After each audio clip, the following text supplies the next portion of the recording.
सत्संग के दिन 7 दिन 9 दिन जैसे थोड़ी लगते हैं। अभी हमको लग रहा आज 5वां दिन, विश्राम वाले दिन लगेगा कि अभी तो शुरू हुई थी। ऐसा लगेगा 9 दिन क्षण भर में व्यतीत हो गए हों। घर में विवाह का समय हो, पुत्र पुत्री का विवाह हो, कोई उत्सव हो, तो लगता है कि समय व्यतीत हुआ। लेकिन सत्संग के जो क्षण होते हैं ना, वो अत्यंत लंबे समय को भी बहुत सूक्ष्म में प्रदर्शित कर देते हैं। अब हमारी कथा चलती है, हम 3 घंटा कथा सुनाते हैं, लेकिन 3 घंटा बाद जब विश्राम होती है तो कई लोगों को लगता है महाराज जी 1 आध घंटा और 2 घंटा सुनाए करो। ऐसा लगता है 3 घंटे में तो कुछ हुआ ही नहीं। तो ये सत्संग का प्रभाव है कि क्षण भर में लगता है कि समय बहुत जल्दी निकल गया।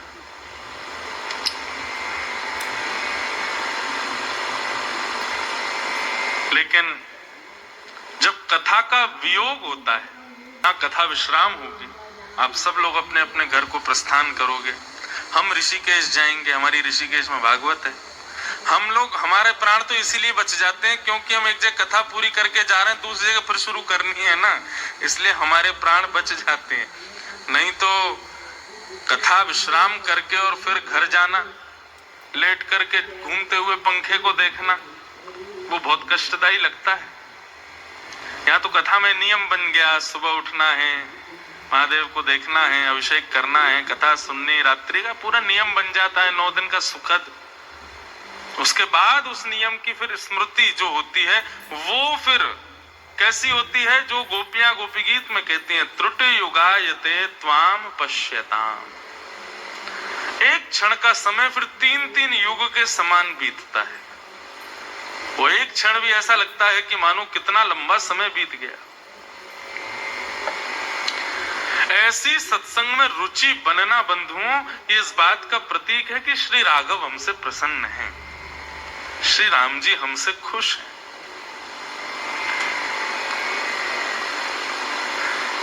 भरत जी का मंगल चरित्र चल रहा है। कल मंदिर के पुजारी जी कथा में आए थे और फिर उसके बाद मेरे से मिलने के लिए भी आए। वो बता रहे थे, महाराज जी आपने भरद्वाज मुनि के आश्रम पर भरत चरित्र को विश्राम दिया तो मेरे पीछे एक सज्जन बैठे थे, वो बोले, अरे भगवान, अब भरत जी बेचारे रात भर फिर रोएंगे, मिलवाई देते, बेचारे रात भर विषाद करेंगे, रोते रहेंगे। अरे व्यास जी राम जी से मिलवा दो, भरत जी को कितना कष्ट होगा। नहीं तो वो पुजारी जी मुझे आके बताए, बोले एक सज्जन हमारे पीछे बैठे थे, वो ऐसे बोल रहे थे। तो मैंने कहा देखो, यही तो चाहिए कि कथा कथा सी ना लगे, कथा कहानी सी ना लगे, कथा कोई वक्ता सुना गया ऐसा ना, ऐसा लगे वास्तव में ये चल रहा है। और कल की एक सत्यता बताऊं, कल भरत जी को हमने मिलाया नहीं, रात भर बेचारे व्याकुल भरत जी रहे, मैं भी रात भर व्याकुल ही रहा। मुझे भी रात भर कल पता नहीं क्यों नींद नहीं आई, जबकि मैं परसों भी नहीं सोया था, लेकिन कल भी मुझे नींद नहीं आई। रात भर मैं बेचैन होता रहा, कभी इधर करवट कभी उधर। 1 बजे तक तो चरित्र पढ़ते ही रहे थे। और उसके बाद भी आज थोड़ा विशेष नवमी थी, श्रावण मास का कल सोमवार था, कल अभिषेक, वैसे तो अभिषेक रोज ही कर रहे हैं, लेकिन था कि स्थान पर तो एक विशिष्ट अभिषेक होना चाहिए। तो कल श्रावण मास का सोमवार था, थोड़ी व्यस्तता थी, इसलिए कल नहीं, आज हमने विशिष्ट एक महोदधि के तट पर, समुद्र के तट पर आज अभिषेक किया। शास्त्र आज्ञा करते हैं, घर में किया गया पुण्य, घर में किया गया नियम, जप तप पूजन पाठ भजन अभिषेक, उसका जितना फल मिलता है घर में करने का, उससे कई गुना ज्यादा मिलता है यदि किसी देवालय में जाकर के करो।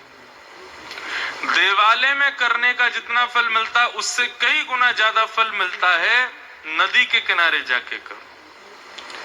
नदी के किनारे जाकर करने से जितना पुण्य मिलता है उससे करोड़ों गुना ज्यादा पुण्य मिलता है समुद्र के तट पर जाकर के करो। और समुद्र के तट पर करने से जितना पुण्य मिलता है उससे भी करोड़ गुना ज्यादा पुण्य मिलता है गौशाला में जाके करो। गौशाला में किया गया यज्ञ सर्वश्रेष्ठ माना जाता है। तो हमने विचार किया कि महोदधि हैं, और यहाँ की महोदधि भी साधारण नहीं है, समुद्र देवता को महोदधि कहते हैं। यहाँ पर पंच नदियों का संगम हो रहा है समुद्र देवता से। ये हमारे यदुवंशी और भगवान श्री कृष्ण का प्रभास क्षेत्र है। यहीं से यदुवंशी और भगवान कृष्ण अपनी समस्त शक्तियों को विराजमान करके भगवत धाम को प्रस्थान किए थे। ये प्रभाषित क्षेत्र है सोमनाथ। तो यहाँ पर आज नवमी का दिन। और एक और बात बताएं, किसी भी तीर्थ में जाओ वहां के स्थानीय ब्राह्मणों को कुछ दान पुण्य करना चाहिए। इसके बारे में तो अभी देखना, अभी आज भरत चरित्र में भी आएगा। राम जी ने किया, भगवान श्री कृष्ण करते थे, वनवास के समय राजा भी करते थे। किसी भी तीर्थ क्षेत्र गांव से निकलते तो वहां के ब्राह्मणों को बुला करके उनको आदर से उनसे कुछ पूजा करवाते और उनको कुछ देते थे। ये नियम होना चाहिए। किसी भी तीर्थ में जाओ वहां के स्थानीय ब्राह्मणों का उपकार करो। तो आज सुबह महोदधि के तट पर महादेव का रुद्राभिषेक हुआ और रुद्राभिषेक कराने के लिए भी स्वयं सोमनाथ मंदिर के पुजारी और सब ब्राह्मण देवता पधारे। हमें तो लगा हमारे लाल जी के छोटे से शंकर जी हैं, हमारे छोटे से लाल जी, उनके छोटे से शंकर जी मित्र हैं हमारे लाल जी के। तो हमारे लाल जी के शंकर जी का अभिषेक करने स्वयं सोमनाथ ही पधारे उनका अभिषेक कराने के लिए। और फिर वहीं पर हवन आदि इत्यादि भी हुए, ब्राह्मणों का सत्कार हुआ। यही नियम हो। तीर्थों में सुख समृद्धि का विचार नहीं करना चाहिए, तीर्थों में अति व्यवस्थाओं का विचार नहीं करना चाहिए। कई लोग अच्छा कमरा हो, अच्छा भोजन पानी मिले, अच्छा तो फिर तीर्थ में काहे को आए? हिल स्टेशन पे चले जाओ, टूरिस्ट प्लेसों पे चले जाओ, यदि यही सब सुविधाएं देखनी है तो। तीर्थों में आकर के तो निद्रा को भी कम करो, भोजन भी कम करो, वजन भी कम करके जाओ, भजन बढ़ा के जाओ। तीर्थ में आकर के तो हम लोग पुण्य करने के लिए यहाँ पधारते हैं। तो बंधुओं, आज 5वां दिन है। दशकम धर्म लक्षणम केंद्र में लेकर के हम लोग श्री रामायण चर्चामृत का मंगल रस स्वादन पान कर रहे हैं। अब स्थिति ये हो गई, आज 5वां दिन है और आस्था भजन के माध्यम से और भक्ति पथ यूट्यूब चैनल पर देखने वाले लोग, अब डिमांड बढ़ रही है कि महाराज जी राम कथा ज्यादा सुनाओ। अब भागवत आदि तो हमारी लगी हुई है मार्च तक, लेकिन अब उसके बाद में राम कथा की बुकिंगें भी आने लग गई हैं कि अब राम कथा ही होगी। देखो, श्री राम हमारे हृदय हैं और श्री कृष्ण हमारे प्राण हैं। प्राण और हृदय में कौन श्रेष्ठ है? दोनों ही श्रेष्ठ है। किसी एक के बिना भी जीवन जीना उचित नहीं। परंतु अब तक ये राम चर्चामृत का सौभाग्य मुझे पिछले 8 वर्षों में नहीं मिला था। 20 जुलाई को मुझे 8 वर्ष हो जाएंगे कथा करते हुए। लेकिन सोमनाथ भगवान की कृपा और इसमें भी अति विशिष्ट कृपा श्री काशी विश्वनाथ भगवान की है। क्योंकि मानस जो है ना, ये गोस्वामी तुलसीदास जी तो टाइपराइटर थे, बाकी मानस में प्रकट हुए समस्त भाव हैं तो काशी विश्वनाथ भगवान के। ये विश्वनाथ जी ने ही रची है, महादेव का ही रचित ग्रंथ है मानस। गोस्वामी जी जो कुछ भी कह रहे हैं वो महादेव की कृपा। गोस्वामी जी पहले तो संस्कृत में लिख रहे थे, लेकिन संस्कृत में लिख रहे थे, हृदय को शांति नहीं मिली। तब महादेव स्वप्न में आए, बोले क्यों विद्वत्ता दिखा रहे हो? अरे साधारण भाषा में, सामान्य भाषा में, जिसमें आपको मैं प्रेरणा दे रहा हूं वही। क्योंकि गोस्वामी जी आप नहीं लिख रहे हो, इसको मैं ही लिखवा रहा हूं। मन से रचना हुई मानस की, ऐसी रामचरित्र मानस। आपको पता है स्तुतियों में सबसे ज्यादा श्रेष्ठ स्तुति किसकी है? 33 करोड़ देवता हैं, सबकी स्तुतियां हैं। वरुण की स्तुति, समुद्र की स्तुति, नदियों की स्तुति, वायु की स्तुति, चंद्र की स्तुति, सूर्य की स्तुति, सबकी स्तुतियां हैं। पर स्तुतियों में सर्वश्रेष्ठ स्तुति किसकी मानी गई? महादेव की स्तुति। और उस महादेव की स्तुति में भी सर्वश्रेष्ठ महादेव की स्तुति है शिव महिम्न स्तोत्र। हमारे शास्त्र आज्ञा करते हैं स्तोत्रम कश्य न तुष्टये। स्तुति से कौन प्रसन्न नहीं होता, सब प्रसन्न होते हैं। स्तुति का मतलब सामने वाले की प्रशंसा, और उन प्रशंसाओं में सबसे ज्यादा सिद्धि प्रदायक यदि कोई स्तुति है तो वो महादेव की है, और वो है शिव महिम्न स्तोत्र। शिव महिम्न स्तोत्र की विशेषता बताई जाती है कि पृथ्वी पर जन्म लेने वाले प्रत्येक मानव के पास कोई ना कोई दैवी शक्ति होती है।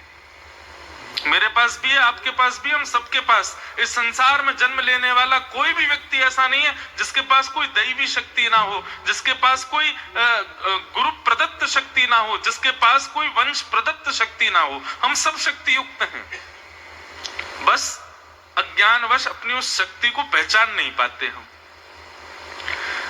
अपनी उस छिपी हुई शक्ति को यदि प्रकट करना हो तो शिव महिम्न स्तोत्र का रोज पाठ करें। व्यक्ति की वो छिपी हुई जो उसके अंदर ऊर्जा है, जो शक्ति है, जो ज्ञान है, वो प्रकट होता है शिव महिम्न स्तोत्र से। एक प्रकार से बीज तो है, लेकिन जल नहीं डालोगे तो पौधा कैसे बनेगा? ऐसे ही हम सब के भीतर ज्ञान, वैराग्य, भक्ति और शक्ति रूपी बीज तो है। शिव महिम्न स्तोत्र रूपी जल डालो, एक दिन वो पौधा बन के प्रकट होगा। ऐसे शास्त्र की आज्ञा है। एक कथा बड़ी प्रसिद्ध आती है कि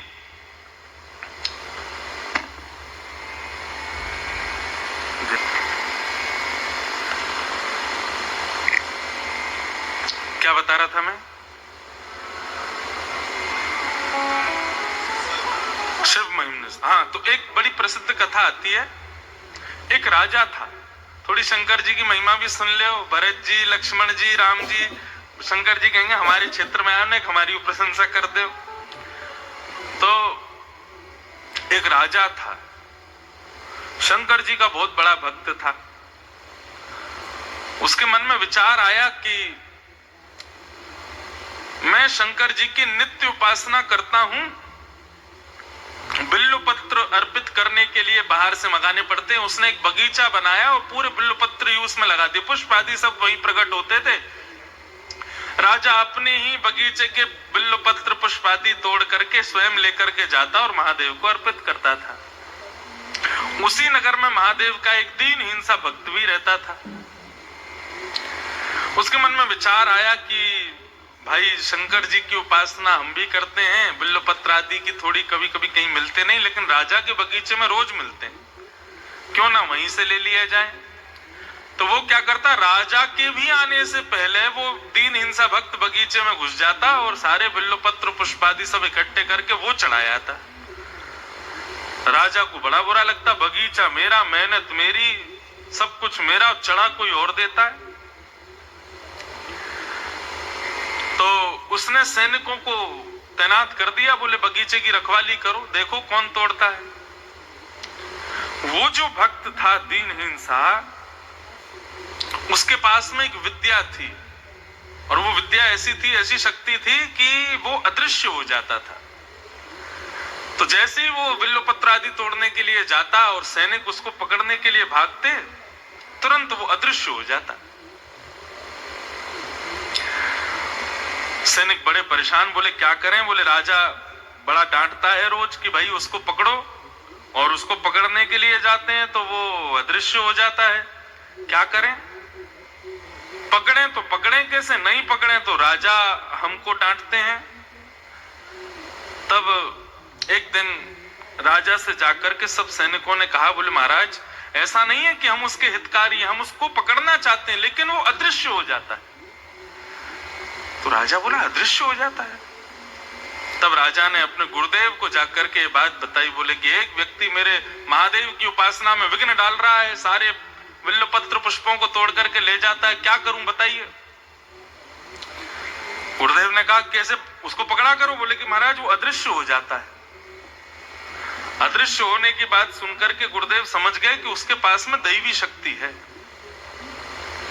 तो गुरुदेव ने कहा इसकी दैवी शक्ति को नष्ट करना पड़ेगा। राजा ने कहा दैवी शक्ति कैसे नष्ट होगी? बोले कि भैया भगवान के ऊपर चढ़ी हुई निर्माल्य यदि चरणों में पड़ जाए तो कितनी भी बड़ी दैवी शक्ति हो वो नष्ट हो जाती है। जब इंद्र अपनी पदवी से भ्रष्ट हो सकता है, हम तो मानव। तो इसलिए हमारे शास्त्रों में नियम है कि जैसे मंदिर में भगवान की चढ़ी हुई माला, पुष्प, तुलसी, बिल्वपत्र यदि मंदिर में आपके पैर के नीचे आ गए तो दिक्कत नहीं है, लेकिन मंदिर परिसर से बाहर यदि वो नीचे गिर गए और आपका चरण उस पर पड़ गया तो आपके भजन छिन्न हो जाएंगे, आपके पुण्य क्षीण हो जाएंगे, आपकी दैवी शक्तियां नष्ट हो जाएंगी। भगवत अर्पित होने के बाद में वो पुष्प, वो पत्र नहीं है, वो साधारण नहीं है, उस समय वो साक्षात भगवत स्वरूप ही है। तो राजा को बता दिया, बोले कि आप एक काम कीजिए, अपने बगीचे में भगवान शंकर के ऊपर चढ़े हुए बिल्व पत्रों को फैला दीजिए। जैसे ही वो व्यक्ति आएगा, निर्माल्य बिल्व पत्र पर उसका पैर पड़ेगा, उसकी शक्ति क्षीण हो जाएगी, पकड़ लोगे आप उसको। राजा ने यही किया, शंकर जी पर चढ़े हुए बिल्व पत्रों को उठा करके ले गया और अपने समस्त बगीचे में उनको फैला दिया और सो गए रात्रि में। सुबह उठते ही महाराज, जैसे ही वो व्यक्ति आया, अच्छा उसकी तो ऐसी हरकत हो गई थी कि वो पूरे सैनिकों को चुनौती देके प्रवेश करता था, आओ पकड़ के दिखाओ, क्योंकि पकड़ दे वो अदृश्य हो जाता। आज सैनिक भी बोले अंदर घुस के तो दिखा, तू बोले कि मैं तो जाऊंगा, जैसे हमेशा जाता हूं वैसे आज भी जाऊंगा। बोले आज जाके दिखा। उसको पता नहीं था कि वहां निर्माल्य बिल्वपत्र पड़े हैं। जैसे ही चरण रखा, निर्माल्य पर पैर पड़ते ही उसकी शक्ति चली गई। वो तो अपना बिल्वपत्र तोड़ने लगा, बोले जब आएंगे तब अदृश्य हो जाऊंगा। जैसे ही सैनिकों ने जाकर के उसको पकड़ना चाहा, उसने अदृश्य होना चाहा, लेकिन अब वो अदृश्य नहीं हो पाया क्योंकि उसकी शक्ति नष्ट हो गई थी। निर्माल्य पर पैर रख दिया था। राजा को जाकर के खबर दी, पकड़ लिया महाराज, अब अदृश्य नहीं हो पा रहा, उसकी सिद्धि नष्ट हो गई है। राजा ने अपनी तलवार निकाली, बोले लाओ, बहुत दिनों से पकड़ने का प्रयास कर रहे थे इसको, आज पकड़ में आया, इसका सर धड़ से अलग तो करें हम। अब राजा तलवार निकाल के उसको मारने के लिए जा रहा था और वो व्यक्ति नेत्रों से अश्रुपात करते हुए महादेव को याद करता है, हे महादेव, माना कि मैंने चोरी की, लेकिन किसी रत्न की चोरी तो नहीं की, किसी व्यक्ति का भोजन तो हरण नहीं किया, किसी व्यक्ति को अपने जीवन जीने में दिक्कत आवे ऐसी वस्तु को चोरी कहा जाता है। उसको जीवन जीने में तो कोई दिक्कत हो नहीं रही थी, केवल आपकी उपासना के लिए मैंने वहां से बिल्वपत्र पुष्प आदि चुराए थे, ये कोई दोष तो नहीं था। यदि भगवान ये मेरा दोष था तो मेरा सर कट जाए, लेकिन यदि ये मेरा दोष नहीं है तो कृपा कर आप मेरी रक्षा करो। और उसने, राजा चलकर के आ रहा है महादेव का स्मरण करते हुए, महिम न पारम ते परम विदुषो यत् सदृशि स्तुते ब्रह्मादीना ममि तदवसन्नत्स्वयि गिर अथावाच्यः सर्व स्वमति परिणामवधिगृह्णन् ममाप्येषस्तोत्रे हरनिरपवाद परिकर। जैसे ही शिव महिम्न स्तोत्र का गान करना प्रारंभ किया और संपूर्ण शिव महिम्न स्तोत्र का गान करते हुए महादेव को स्मरण किया, शिव महिम्न स्तोत्र जैसे पूर्ण हुआ, सामने आए, राजा ने अपनी तलवार को उठा करके जैसे ही उसके सर को धड़ से अलग करना चाहा, उसकी जो सिद्धि थी अदृश्य होने की, जो निर्माल्य पर पैर रखने से जा चुकी थी, शिव महिम्न स्तोत्र के पूर्ण होते ही वो सिद्धि पुनर्प्रकट हो गई और वो अदृश्य हो गया। राजा नहीं मार पाया। राजा दौड़ करके अपने गुरु के पास गया, बोले गुरुजी पकड़ में आ गया, सब कुछ हो गया, लेकिन जैसे ही मैं मारने गया वो कोई श्लोक गा रहा था, उन श्लोकों का जब गायन करके गुरुजी को सुनाया, बोले ये श्लोक उसने गाए और वो दृश्य हो गया। तब गुरुदेव ने बताया ये शिव महिम्न स्तोत्र है, और शिव महिम्न स्तोत्र की ये ताकत है कि यदि किसी व्यक्ति की भक्ति क्षीण हो गई हो, पुण्य क्षीण हो गए हो, उसकी शक्ति क्षीण हो गई हो, उसके भाव, कभी कभी हमें ऐसा लगता है कि हमारे पहले भाव बहुत अच्छे थे, अब हमारे भावों में धूमिलता आ रही है, पहले हमारी बुद्धि बहुत विवेक की थी, अब हम अविवेक जैसे हो गए, पहले हमारा क्रोध कम था, अब क्रोध बढ़ता जा रहा है। ये जो बदलाव नकारात्मक हमारे अंदर होते हैं, इन नकारात्मक बदलावों को नष्ट यदि करना चाहते हैं तो शिव महिम्न स्तोत्र का पाठ करो। महादेव चिकित्सा करते हैं भीतर प्रवेश करके और शुद्धि बनाते हैं, श्री राम के योग्य हमको बनाते हैं, ऐसे हैं महादेव। लेकिन मैंने बात कहां से शुरू करी थी कि स्तुतियों में सर्वश्रेष्ठ स्तुति किसकी है? महादेव की। लेकिन वह महादेव भी स्मृति करते हैं, और जब पार्वती पूछती हैं कि आप किसका स्मरण कर रहे हो, तो वही महादेव पार्वती को राधा कृपा कटाक्ष स्तोत्र सुनाते हैं, वही महादेव श्री पार्वती जी को राम रक्षा स्तोत्र सुनाते हैं। मतलब स्तुतियों में सर्वश्रेष्ठ स्तुति महादेव की है, लेकिन उन महादेव के सदा चित्त में कौन बैठे हैं? हमारे माधव बैठे हैं, हमारे राघव बैठे हैं, हमारी किशोरी जी बैठी। इसलिए अब निधान क्या निकला? शिव महिम्न स्तोत्र कठिन है, याद नहीं हो तो क्या करें? हरे कृष्ण कृष्ण कृष्ण हरे हरे, हरे राम राम राम हरे हरे।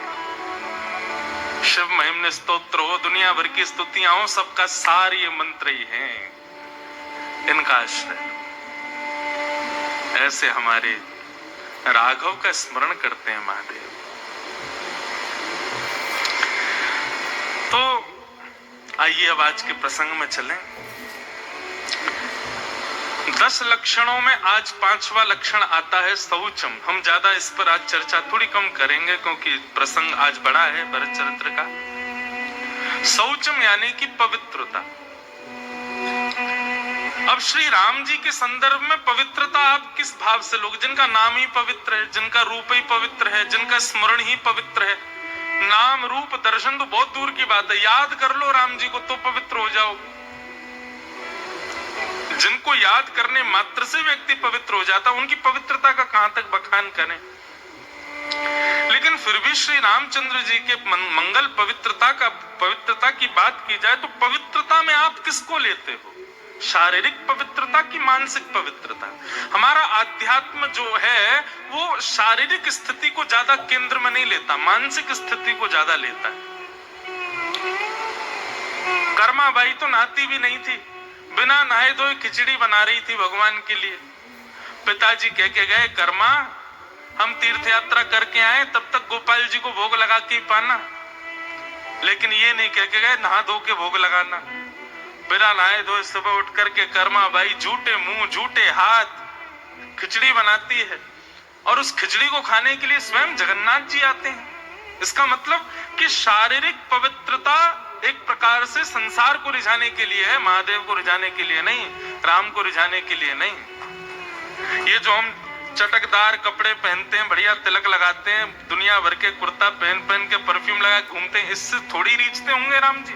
यदि सुंदर रूप होना, पौरुष होना, शरीर होना ही राम जी को रिझाता तो रावण कम नहीं था उसमें। छरेरा बदन रावण का, लोगों के एक मुख होते हैं, उसके 10 मुख थे। लेकिन हमारे यहाँ एक श्लोक कहा जाता है, शरीरम स्वरूपम तथा वा कलत्वम रथश्चारुरुचिरम धनम मेरुतुल्यम मनश्रेण लग्नम कृष्ण चरणारविंदम ततः किम ततः किम ततः किम ततः किम। सुंदर शरीर है, सुंदर रूप है, सुंदर धन है, सुंदर पत्नी है, सुंदर सब कुछ है आपके पास, लेकिन मनश्रेण लग्नम राम चरणारविंदम, सब कुछ सुंदर है लेकिन मन राम जी के चरणों में नहीं लगा है तो सब व्यर्थ है, सब बेकार है। रावण के पास क्या नहीं था? सब कुछ था, लेकिन मन नहीं लगा था राघव के चरणों में। और वहीं वानरों को देखो, ना रूप इतना सुंदर, ना शरीर इतना सुंदर, ना कोई संपत्ति, घर बार तो है नहीं, पेड़ों पे ही रहते बेचारे, कुछ भी सुंदर नहीं, लेकिन मन लगा हुआ है श्री राम जी के चरणों में, इसलिए उनका सब कुछ सुंदर लगता है। आज श्री हनुमंत लाल जी, जामवंत जी, सबको हम लोग पूछते हैं, उनके नाम सुनकर के दंडवत करते हैं, प्रणाम करते हैं। ये बात मैं क्यों कह रहा हूं? संसार का व्यक्ति उन सब वस्तुओं के पीछे भागता है जो सब रावण के पास था। ऐश्वर्य, संपत्ति, पौरुष, बुद्धिमानी, चतुराई। संसार का मानव इन सब चीजों के पीछे भागता है, लेकिन हनुमान जी जिसके पीछे भागे उसके पीछे कोई नहीं भागता। श्री राम, उनके पीछे हनुमान जी भागे। इसलिए भैया ऐसा नहीं है कि कुछ मत पाओ, सब पाओ, सबके पीछे भागो, लेकिन राम जी को केंद्र में लेके भागो, राम जी को हृदय में धारण करो। तो पवित्रता से मतलब है मानसिक पवित्रता। आपको पता है पूरे ब्रह्मांड में सबसे पवित्र यज्ञ होता है, सबसे पवित्र संस्कार होता है अंतिम संस्कार, और वह भी यदि पिता अपने पुत्र के हाथों अपना संस्कार कराता है तो उसकी बड़ी महिमाएं शास्त्रों में बताई गई हैं। जब पुत्र पिता का संस्कार करता है तो पिता पुम नामक नरक में जाने से बच जाता है। लेकिन पुत्र कैसा होना चाहिए? पुत्र सुधरा हुआ होना चाहिए। यदि पुत्र ही कुपुत्र है तो प्रयास करना चाहिए कि किसी सत्पात्र से ही संस्कार हो। लेकिन आप सौभाग्य देखो उस जटायु का।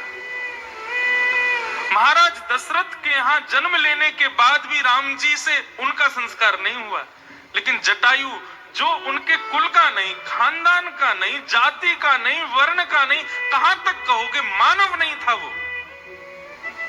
एक पक्षी के कुल में जन्म लेने वाला वो जटायु, उसका संस्कार जगत नियंता, जगदाधार, जगदीश्वर श्री राम अपने हाथों से करते हैं। और केवल संस्कार नहीं किया, सब दशकात्रादि जो भी नियम होना चाहिए एक पिता के संस्कार का, पिता तुल्य मान करके जटायु को वो सौभाग्य दिया जो सौभाग्य दशरथ को मिलना चाहिए था।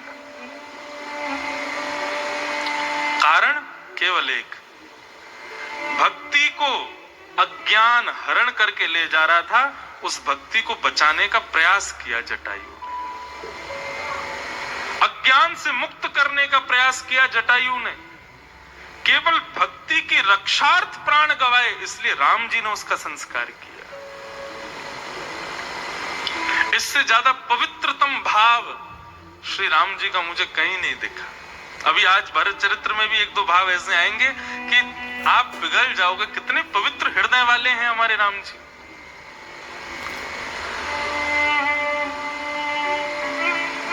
मुझे आज जब मैं इस विषय का विचिंतन कर रहा था तो मुझे जटायु को बार बार प्रणाम करने का मन कर रहा था। कितना बड़ा सौभाग्यशाली था जटायु, अपने हाथों से ठाकुर जी चिता लगा रहे हैं, अपने हाथों से ठाकुर जी उसका अंतिम संस्कार कर रहे हैं। बंधुओं, संसार का सबसे बड़ा सत्य है मृत्यु, सबसे बड़ा सत्य।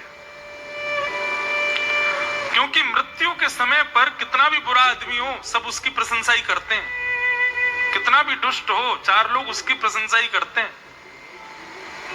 लेकिन ऐसी स्थिति में भी जटायु की प्रशंसा, जटायु के गुण, और अपनी गोद में, राम जी की गोद में प्राण त्यागे जटायु ने। इससे ज्यादा पवित्रतम भाव और कहां देखोगे आप।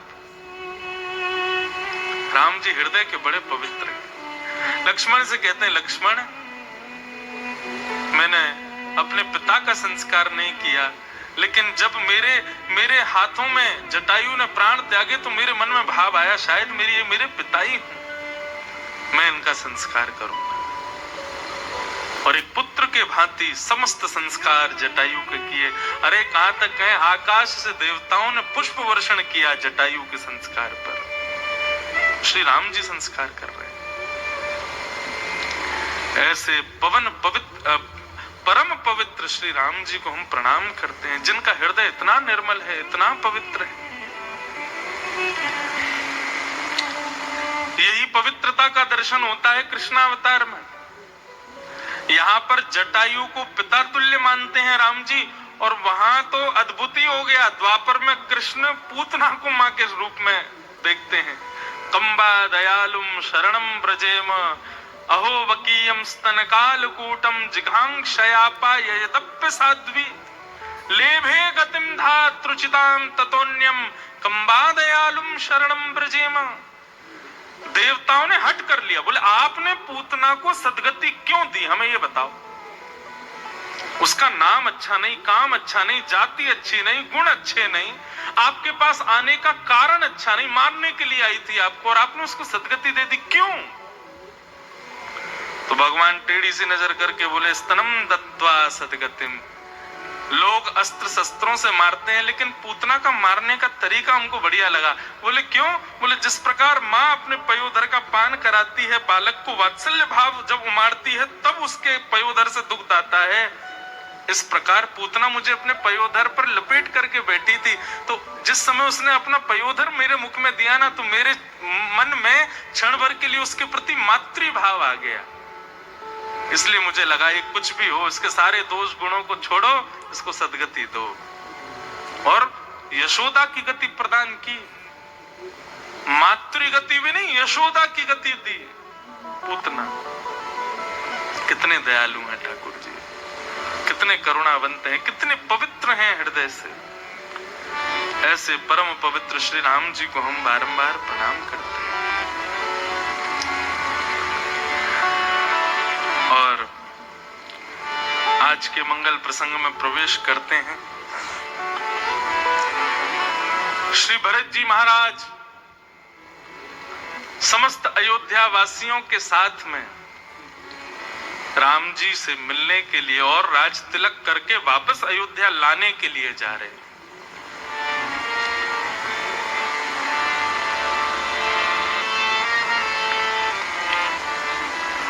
निज गुण सहित राम गुण गाथा, निज गुण सहित राम गुण गाथा, सुनत जाहि सुमिरत रघुनाथा,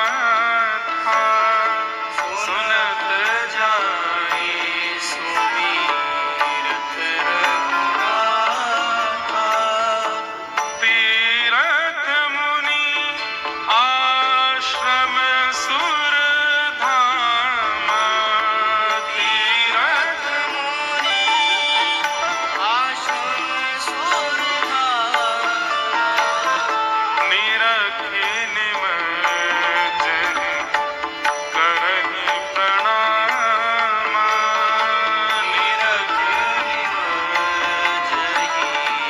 करहि प्रणामा, मन ही मन मागहि वर एहु, मन ही मन मागहि वर एहु, हे सिया राम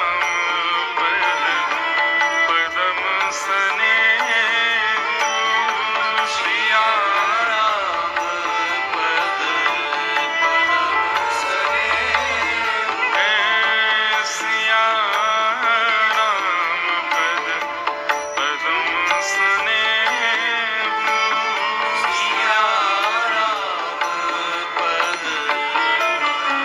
स्नेहु। भरत जी महाराज भरद्वाज मुनि के आश्रम से त्रिकूट की ओर प्रस्थान करने लगे।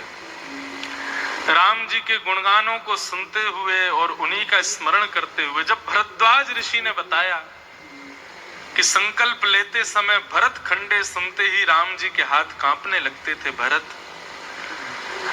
जी अब सोच रहे हैं कि मैं इसका विषाद करूं कि इसकी प्रसन्नता करूं। मैं यहां पर अब दुखी मनाऊं कि मेरे राघव को कष्ट हो रहा है, कि मैं इस बात की प्रसन्नता रखूं कि मेरा नाम सुनते ही राम जी विकल हो जाते हैं।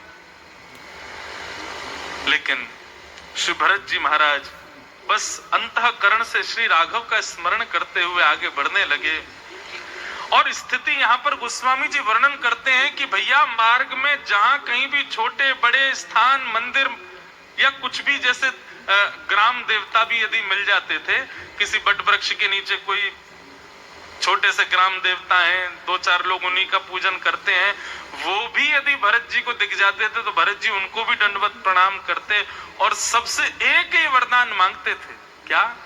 सिया राम पद पदम स्नेहु। हे देवता, हे ग्राम देवता, हे नगर देवता, हे तीर्थ देवता, हे वृक्ष देवता, बस इतनी कृपा करना कि सिया राम जी के चरणों में मेरा और स्नेह हो जाए, मेरी और रति हो जाए।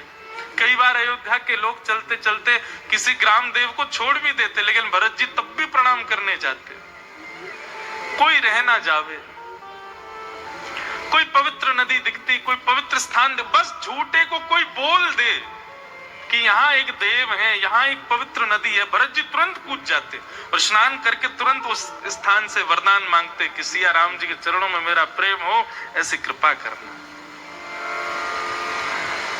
कैसी स्थिति है बंधुओं भरत जी की। अभी जब भरत चरित्र विश्राम होगा ना, तुलसीदास जी के शब्द सुनिएगा भरत जी के लिए।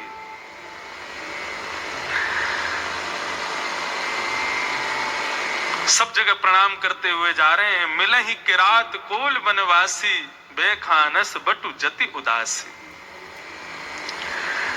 रास्ते में कोल भील ग्रामवासी जो भी मिलते हैं,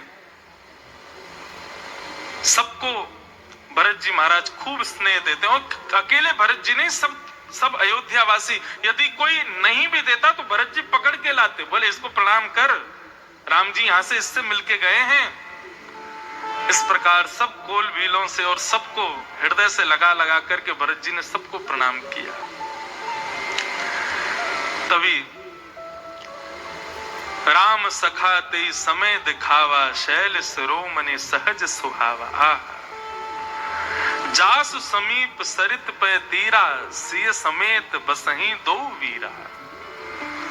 तभी मार्ग पर चलते हुए एक थोड़ा ऊंचा सा स्थान आया और निषाद राज गुह जाकर के उस पर चढ़ आगे आगे चल रहे थे निषाद। जैसे ही निषाद राज उस पर पहुंचे तभी उनको कामतानाथ पर्वत का दर्शन हुआ। श्री कामतानाथ भगवान की जय। चित्रकूट में विराजमान हमारे श्री गोवर्धन नाथ के बड़े भैया श्री कामतानाथ, हमारे वृंदावन के, हमारे लाल जी के अत्यंत प्रिय श्री गोवर्धन नाथ जी के बड़े भैया हैं श्री कामतानाथ जी।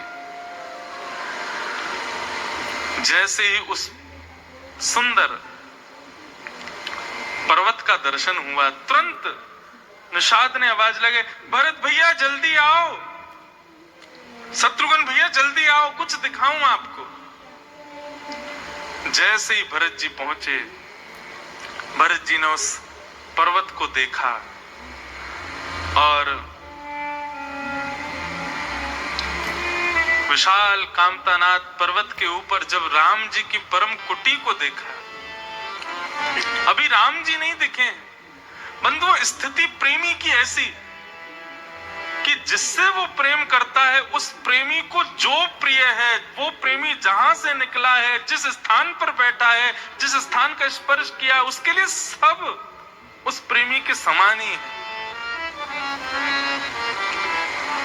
हमारे यहाँ भारत में म्यूजियम बना दिए जाते हैं और पुरातत्व विभाग वाले लोग, हमारे पूर्वज जो लोग रहे, उन लोगों की ये धोती पहनते थे, ऐसी घड़ी पहनते थे, ऐसा चश्मा लगाते थे, वो सब चीज संभाल के रखते हैं। और फिर लोग बाग जब उसको देखने के लिए जाते हैं तो आश्चर्य करता, अच्छा ऐसा चश्मा पहनते थे, ऐसी घड़ी पहनते थे, बस उसको देख करके खुश हो जाते। लेकिन कई परिवार के लोग अपने दादा परदादा नाना नानी की सब चीजों को संभाल के रखते हैं, उनको देख देख करके खुश होते हुए। हमारे दादाजी का बैंत है, बैंत समझते हैं, चल कर लेके चलते थे, बैंत है, ये उनके जूते हैं, ये उनके धोती। लेकिन कोई इतना विकल नहीं होता उन सब वस्तुओं को देख करके। श्री भरत जी की स्थिति देखो,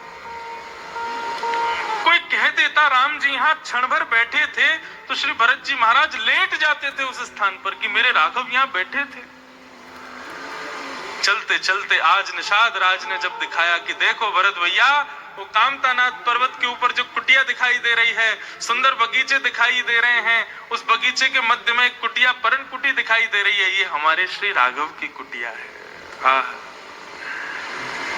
देख कर ही सब दंड प्रणाम, कहीं जय जानकी जीवन राम,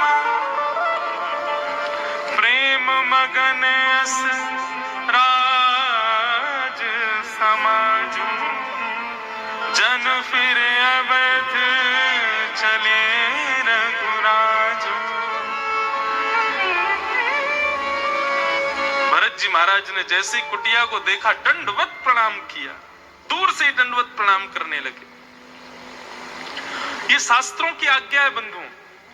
भरत जी महाराज की स्थिति तो प्रेम की है, परंतु आप किसी भी तीर्थ में जाओ, किसी भी क्षेत्र में जाओ, वहां के प्रमुख स्थान के मंदिर के शिखर का, ध्वजा का दर्शन करो, सबसे पहले उसका दर्शन करते वहीं से प्रणाम करो। ये शास्त्र आज्ञा है।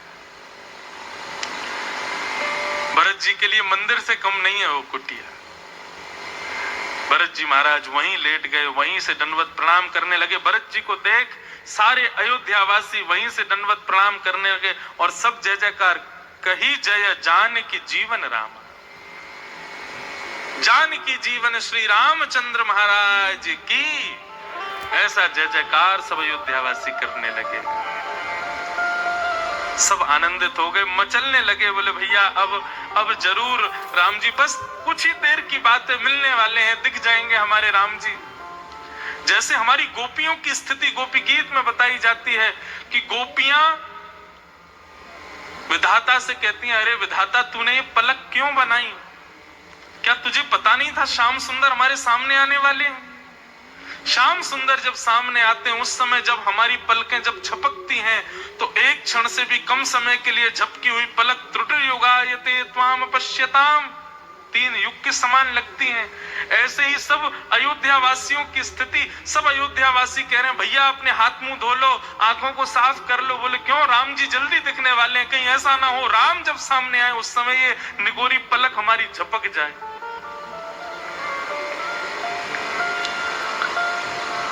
भारत प्रेम ते ही समय जस, तस कही सकही न शेष। तुलसीदास जी कह रहे हैं भरत जी के प्रेम को शेषनाग भी अपने 1000 फणों से गा नहीं सकते। कवि ही अगम जिम ब्रह्म सुख, अहम मलिन जनेश। कवियों की बात तो बहुत दूर की है, शेषनाग भी यदि अपने 1000 फण से गाने के लिए बैठे कि मैं भरत का यश गाऊंगा, भरत का प्रेम बताऊंगा, तो शेषनाग की भी इतनी सामर्थ्य नहीं है कि वो भरत जी के प्रेम को बता सके। गोस्वामी जी कह रहे हैं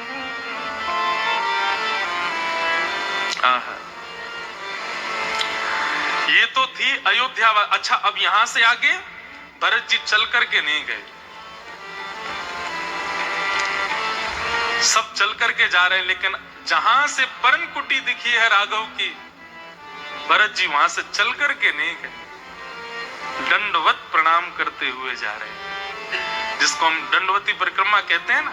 ऐसे भरत जी दंडवत करते हैं और एक कोई स्मारक रख देते हैं और फिर उठ करके राम राघव रक्ष माम, फिर उस स्मारक को उठा के फिर आगे रखते हैं, राम राघव रक्ष माम, राम राघव पाहि माम, राम राघव रक्ष माम, राम राघव पाई माम। इस प्रकार दंडवत करते हुए जा रहे हैं।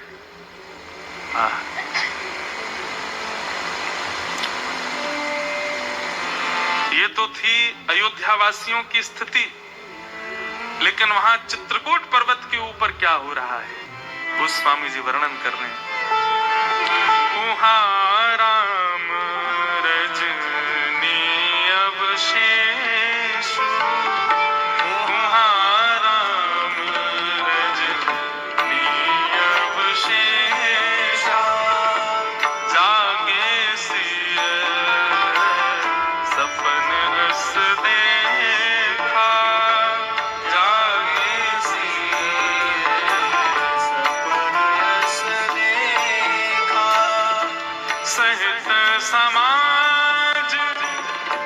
भरत जनवाए सहित समान,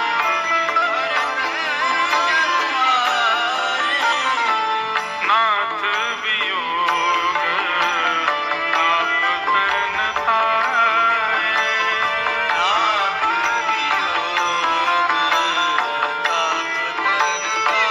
वहां चित्रकूट पर्वत के ऊपर वहां क्या हो रहा है? आज रात्रि में सीता जी ने एक भयावह स्वप्न देखा और स्वप्न देखते ही प्राणनाथ राम जी को उठाया और उठाते ही सीता जी को घबराहट सी होने लगी। तो राम जी ने पूछा क्या हुआ? सीता जी बोली मुझे कुछ अपशगुन जैसा स्वप्न दिखा। राम जी बोले क्या दिखा? बोले ऐसा दिख रहा है कि सारा समाज अयोध्या भरत जी के सहित वो मुझे दिखाई दे रहा है। और आगे वर्णन करती हैं, देख सासु आन अनुहारी। जानकी जी कहती है मैंने अपनी सास को देखा ऐसे वेश में जिसमें नहीं देखना चाहिए, कहने का मतलब विधिवा वेश। जानकी जी को ये आभास हुआ, उन्होंने जैसे ही राम जी को ये बात बताई, राम जी ने लक्ष्मण जी को उठाया, बोले कि देखो जानकी को ऐसा ऐसा स्वप्न हुआ है। कहीं कोई अभी तक राम जी को पता थोड़ी है कि चक्रवर्ती सम्राट चले गए हैं। लक्ष्मण हमारी अयोध्या में कोई अनहोनी ना हुई हो। तुरंत ब्रह्म मुहूर्त में उठते ही दोनों भैया और श्री जानकी जी तीनों ने जाकर के पैस्वनी में स्नान किया, मंदाकिनी में। और स्नान करने के बाद में वहां पर संत वृंद ब्राह्मण आदियों को बुला करके उनसे उचित कुछ निर्विघ्न कार्य करवाए और उनको खूब दान किया। अब देखो यहाँ पर एक मेरा प्रश्न मेरे को ही मन में उठा। राम जी वनवासी हैं, कुछ साथ लाए नहीं हैं, लेकिन ऐसा कितनी बार हम सुनने को आता है कि श्री राम जी ने ब्राह्मणों को बुला करके, संतों को बुला करके कोई उचित पूजा आदि करी, आदि आदि जब जो कुछ भी किया और उसके बाद उनको खूब सुंदर दान किया। ये सब जगह लिखा है। मैंने कि राम जी दान क्या करते थे? क्यों? साथ में कुछ था तो था नहीं। और रही बात कि भैया आप लोग कह दो कि फल फूल आदि दे तो भाई महात्मा भी सब वन में ही रहते हैं, अपने आप ही तोड़ के खा लो। अब राम जी तोड़ के लामे फिर फल दे में, ये कौन सी विशेषता हुई इसमें? देखो बहुत सुंदर बात है, ध्यान से सुनिएगा। श्री राम जी जगह जगह पर ब्राह्मणों से कुछ ना कुछ करवाते हैं और उसके बाद उनको दान करते हैं, लेकिन दान करते किस भाव का? आहा, दीन ही प्रभु मधुर मुस्कानी। आहा, हमारे राम जी केवल ये ब्राह्मण आते ही कह देते हैं, बोले राघव हमको कुछ नहीं चाहिए, बस हमारी पूजा से आप प्रसन्न हो जाना, हमारे सेवा से, हमारे भाव से आप प्रसन्न हो जाना। राम जी भी हाथ जोड़ते हैं, ब्राह्मणों के चरणों में सिर झुका करके प्रणाम करते हैं और केवल मधुर मुस्कुरा जाते हैं। ब्राह्मण बोलते हैं बस अब जीवन भर दक्षिणा ना मिले, हम इस मुस्कान पे ही जी जाएंगे। राम जी अपनी मधुर मधुर मुस्कान बांटते हैं। वन में और है क्या राम जी के पास? कितनी सुंदर भाव है। राम जी मधुर मुस्कुराते हैं, मतलब सबको प्रसन्न कर देते हैं। और यही तो देखो, विधिहीनम अशुष्टान्नम मंत्रहीनम अदक्षिणम, ऐसा बताया जाता है कि अनुष्ठान में क्या क्या चीज चाहिए? विधि होनी चाहिए, विधिहीनम अशुष्टान्नम मंत्रहीनम अदक्षिणम श्रद्धा विहरितम यज्ञम तामसम परिचिक्षते। विधि होनी चाहिए, अन्नदान होना चाहिए, मतलब भंडारा होना चाहिए यज्ञ के बाद, मंत्र होने चाहिए यज्ञ में, और दक्षिणा होनी चाहिए, और पांचवी वस्तु बताई श्रद्धा होनी चाहिए। ये पांच वस्तु जब होती है तब ही यज्ञ श्रेष्ठ माना जाता है। परंतु हमारे राघव जी कई चीजें तो कर ही नहीं सकते, अन्नदान कहां से करेंगे, भंडारा कहां से कराएंगे, आदि आदि सब कुछ। तो भंडारे के रूप में ये होता था कि जनक जननी श्री जानकी जी फल तोड़ करके अपने हाथ से अमनिया करती थी, लक्ष्मण जी परोसते थे और राम जी दक्षिणा के रूप में सामने बैठ के केवल मुस्कुराते थे, केवल प्रसन्न होते थे। ब्राह्मण बोलते बस हमारी दक्षिणा हमको मिल गई नाथ, अब बस इसी प्रसन्नता पर हम अपना संपूर्ण जीवन जी लेंगे। ऐसे हमारे राघव ब्राह्मणों को प्रसन्न करते हैं। ब्राह्मणों को खूब सुंदर दान किया और दान करने के बाद में अब जैसे ही पुनः पर्वत पर पधारे, अब देखो हम भरत चरित्र ऐसा नहीं छोड़ छोड़ के जो जो भाव हमने पढ़े हम सब सुनाएंगे, वहां के वृक्ष कैसे हैं, पशु पक्षी कैसे, सब सुनो। इतने विस्तार से हमने पढ़ो तो हम सुनाएंगे, वैसे ही काटा पीटी नहीं करेंगे। दोबारा लौट करके जैसे ही पर्वत पर पधारे, तभी राम जी ने देखा कि उत्तर की ओर से धूल उड़ रही है, पक्षी करलव करते हुए उड़ते हुए आ रहे हैं और इस बात का द्योतक है कि मानो बहुसंख्यक लोग उत्तर की दिशा से आ रहे हैं।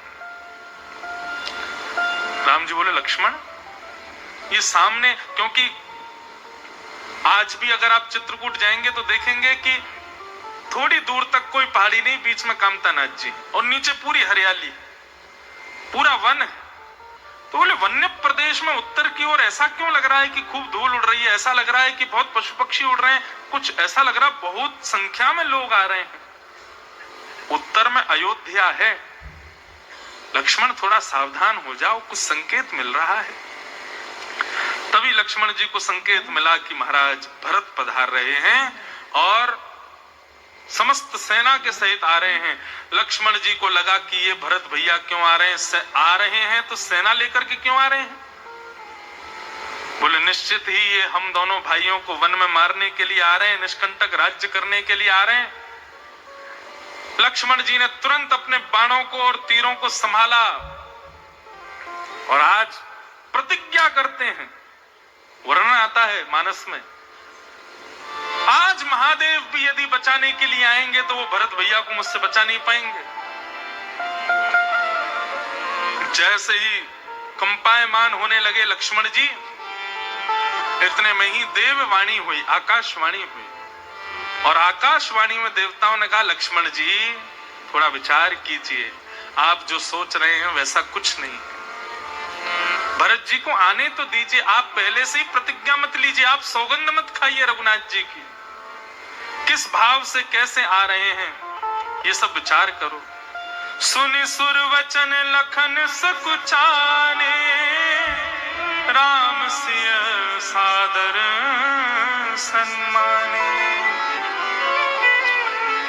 देवताओं की वाणी सुनकर के लक्ष्मण जी थोड़े शांत हो गए, राम सीता जी के साथ बैठ गए। सनहु लखन भल भरत सरीशा, विधि प्रपंच मुह सुना न दीशा। भरत जी जैसा आपको सुनने में नहीं मिलेगा, देखने में नहीं मिलेगा। लक्ष्मण जी को रोष हुआ तो लक्ष्मण जी को आत्मग्लानि हुई कि मैंने मां को वचन दिया था कि मैं क्रोध नहीं करूंगा बेवजह, और मैं मां के वचन को निभा नहीं पाया। तब राम जी ने उनको समझाया, बोले यदि भरत आ रहा है लक्ष्मण, तो भरत के तुम सुंदर भाव को नहीं जानते हो। अरे तुम युद्ध का विचार कर भी कैसे सकते हो, भरत के हृदय में ऐसी भावना उत्पन्न होगी। तुम अयोध्या के राज सिंहासन की बात कर रहे हो, पूरे ब्रह्मांड का सिंहासन भी यदि भरत को दे दिया जाए तो मेरे लिए दुत्कार देगा भरत। मैं जानता हूं भरत को, भरत कैसा है, वो युद्ध करने के लिए नहीं आ सकता। मेरी चिंता इस बात की नहीं है कि भरत यहाँ पर कहीं युद्ध करने तो नहीं आ रहा, मेरी चिंता कोई और है कि भरत कहीं मुझे वापस ले जाने तो नहीं आ रहा। भगवान को प्रसन्नता भी है कि भरत आ रहे हैं, लेकिन चिंता भी है, क्योंकि भरत में सामर्थ्य है, भरत के प्रेम में यह सामर्थ्य है कि वो पिताजी के इस वचन को पूर्ण नहीं होने देगा जो वनवास का मेरा है। राम जी तो महादेव को याद करने लगे, हे महादेव कृपा करो, भरत आए मिले सब हो, लेकिन कहीं मुझे वापस ना ले जाए। क्यों? अहम भक्त पराधीन, मैं अपने भक्त के पराधीन हूं। श्रीमद् भागवत में घोषणा करते हैं भगवान, पूरा विश्व मेरे पर अधीन है, लेकिन मैं अपने भक्त के अधीन हूं। भक्त यदि कह दे कि ऐसा है तो मुझे वो करना ही पड़ेगा, उसके आगे मैं नतमस्तक हूं। कहीं भरत मुझे वापस ना ले जाए। राम जी की वाणी सुनकर के थोड़ा चैन मिला लक्ष्मण जी को।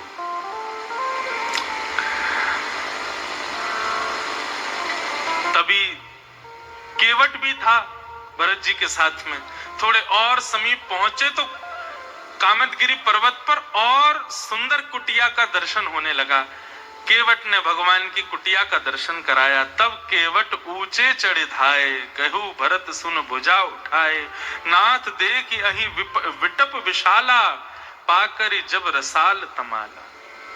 वहां पर सुंदर वृक्ष लगे हैं, सुंदर तुलसी के पौधे लगे हैं। भरत जी वृक्षों की आभा प्रभा देख करके बता रहे हैं कि ये वृक्ष जरूर लक्ष्मण ने लगाया है, ये वृक्ष जरूर हमारी भाभी जानकी जी ने लगाया है। तभी बीच में एक वटवृक्ष दिखाई दिया। बोले इस वटवृक्ष की सौम्यता ये बता रही है कि यहाँ जरूर राघव बैठते होंगे और नीचे जानकी जी और लक्ष्मण भैया बैठ करके उनके प्रवचन सुनते होंगे। देखो तो सही है बगीचा कितना सुंदर है। भरत जी की स्थिति विचार करो कैसी है।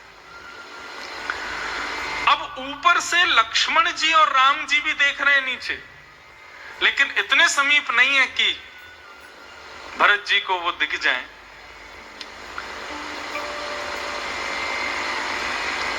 भरत जी महाराज देख करके अति प्रसन्न होते हैं और प्रसन्न होने के बाद भरत जी महाराज कहते हैं चलो अब शीघ्रता करनी चाहिए, राम जी के पास जल्दी चलें। जैसे ही भरत जी जाने लगे, कामतानाथ पर्वत और समीप आने लगा। आगे आगे निषाद राज चल रहे थे रास्ता दिखाते हुए। तो एक जगह वर्णन आता है कि निषाद राज भी भटक गए। भयंकर जंगल है और सामने पर्वत है, उस पर चढ़ना है। तो निषाद राज भी सोचने लगे कहां से जाएं, कहां से जाएं। तो वर्णन करते हैं गोस्वामी जी कि ऊपर से देवताओं ने पुष्प वर्षाने शुरू किए और भरत जी को बताया भरत जी ऐसे जाइए आप। मानो भरत राम मिलन के लिए मैं और आप तत्पर नहीं थे, 33 कोटि देवता भी तत्पर बैठे थे कि ये भरत जी कब मिलेंगे राम जी से जाके। देवताओं ने पुष्प वर्षा करके भरत जी को मार्ग प्रशस्त किया। व्यक्ति का प्रेम यदि अद्भुत होना तो सब देव भी लगते हैं उसको उसके प्रेमी से मिलवाने। यदि प्रेम में संकीर्णता है, प्रेम में अशुद्धता है, तो मानव भी सहायता नहीं करेगा। लेकिन यदि प्रेम स्वच्छंद है, प्रेम पवित्र है, तो आपका जो लक्ष्य प्रेमी है, देवता भी लग जाएंगे आपको उससे मिलाने में, चाहे कितनी भी विपरीत परिस्थिति क्यों ना हो। देवताओं ने पुष्प वर्षा करके भरत जी को मार्ग दिखाया। जैसे ही कामतानाथ के परिसर में प्रवेश किया, बस अब कुछ ही दूर पर्वत और पर्वत के ऊपर जो कुटियाएं दिख रही थी वो रह गई थी। सीधा सीधा मार्ग था, थोड़ी देर में ऊपर चढ़ जाना था। लेकिन भरत जी महाराज कहते हैं मैं सीधा नहीं जाऊंगा, मैं सामने से कुटिया में प्रवेश नहीं करूंगा, मैं पीछे से प्रवेश करूंगा। क्यों?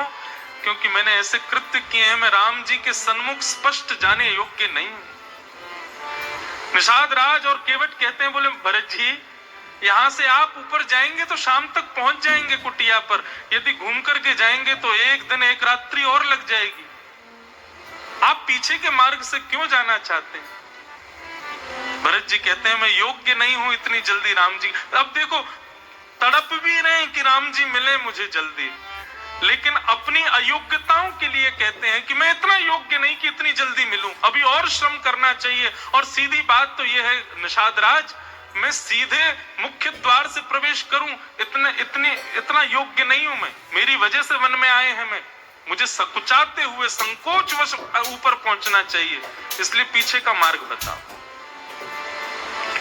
भरत जी महाराज अपना मार्ग मोड़ देते हैं और घूमते हुए कामतानाथ पर्वत की परिक्रमा लगाते हुए पीछे की ओर जाते हैं। राम राम राघव रक्ष माम, राम राघव पाहि माम, राम राघव रक्ष माम, राम राघव पाहि माम। आहा,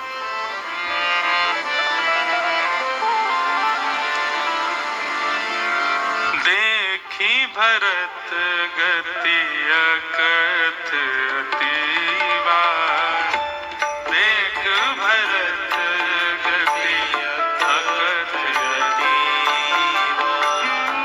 प्रेम मगन मृग खग जड़ जीवा, प्रेम मगन मृग खग जड़ जीवा, सकहीं स्नेह विपश मग भूला, सकहीं स्नेह विपश मग भूला, कहीं सुपंथ सुर वर्ष फूला, कहीं सुर वर्ष फूला, करत प्रवेश मिटे दुख धावा, करत प्रवेश मिटे दुख धावा, जनु जोगी परमारथ पावा, जनु जोगी परमारथ पावा, देखे भरत लखन प्रभु आगे, देखे भरत लखन प्रभु आगे, पूछे वचन कहत अनुरागे, पूछे वचन कहत।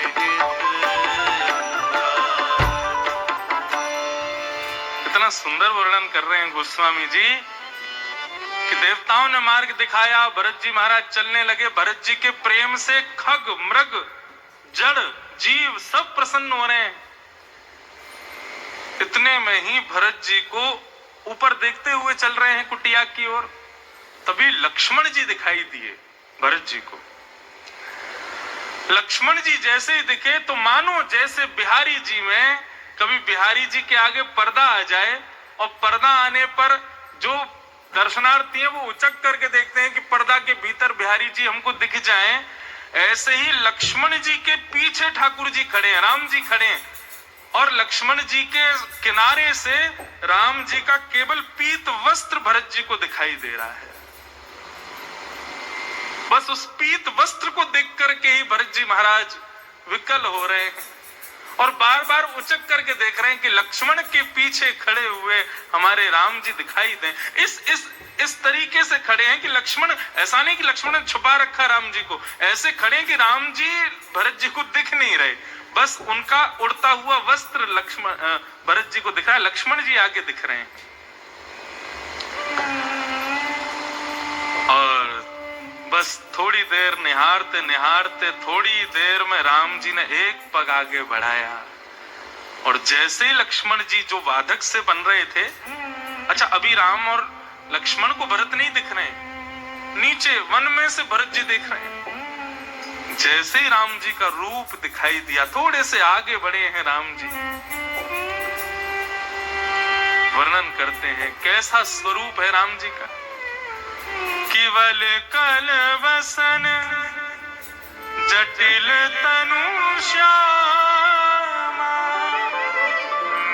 नील वर्ण है, श्याम वर्ण है और उस पर भी वल्कल वस्त्र पहने हुए।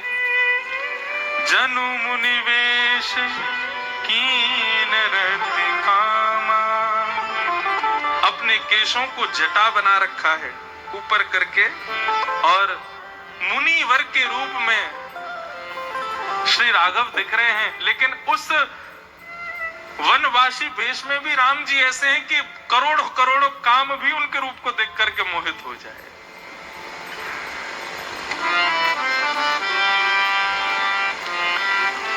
कर कमल निधनु सायक फेरत, जिय की जरनी बरस फेरत।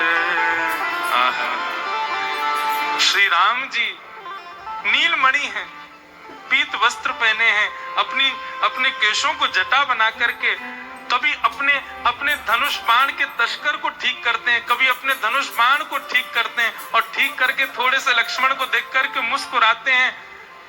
भरत जी जो दंडवत प्रणाम करते आ रहे हैं, जगह जगह जख्म हुए हैं, श्री राम जी के केवल मधुर मुस्कान को दूर से देख करके मानो भरत जी को जितनी भी पीड़ा उनके अंग में हुई है वो सब उनकी दूर होती जा रही है। वहीं बैठे बैठे दर्शन कर रहे हैं राम जी का, इतने आनंद में भरत जी भर गए हैं।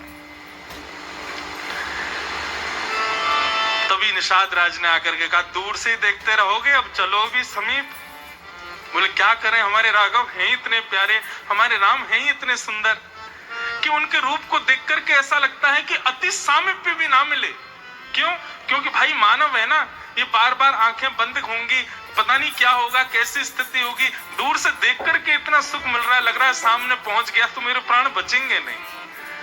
तब निषाद कहता, नहीं भैया चलो समीप। पुनः भरत जी चलना प्रारंभ